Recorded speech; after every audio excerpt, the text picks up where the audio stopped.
Dr. Abdul Rahman Al-Sumaid, seorang dokter asal Kuwait dan pendakwah Islam di Afrika, berkata, yang melalui tangannya Allah telah memberikan hidayah kepada lebih dari 13 juta orang untuk memeluk Islam.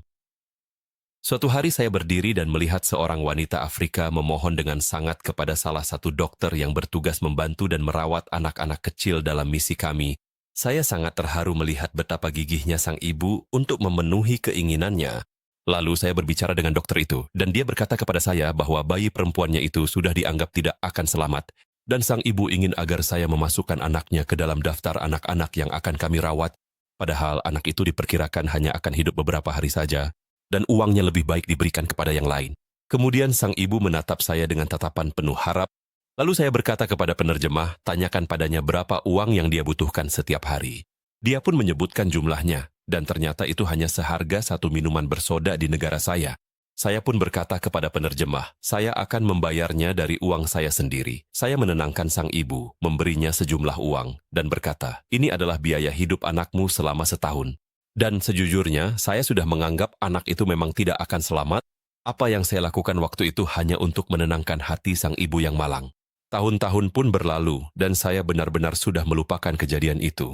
Lebih dari 12 tahun kemudian, saya sedang berada di pusat itu ketika seorang wanita yang tidak saya kenal masuk bersama seorang anak laki-laki yang wajahnya sangat tampan. Dia berkata kepada saya, ini anak saya Abdurrahman. Dia sudah hafal Al-Quran dan cita-citanya ingin menjadi dai bersama kalian. Lalu saya melihat ke arah anak itu. Ternyata dia berbicara bahasa Arab dengan tenang.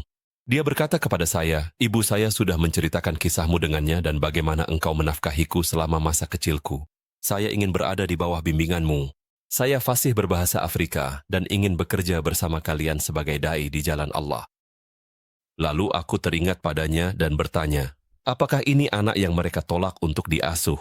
Dia menjawab ya, dan itulah mengapa ibuku bersikeras mengenalkanku padamu dan memberitahu namamu.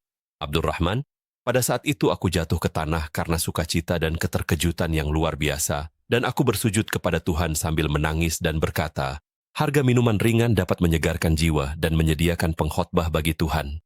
Anak ini kemudian menjadi salah satu pembela Afrika yang paling terkenal dan diterima secara luas di antara suku-suku di wilayah tersebut. مثل الذين ينفقون أموالهم في سبيل الله كمثل حبة أنبتت 7 سنابل في كل سنبلة 100 حبة والله يضاعف لمن يشاء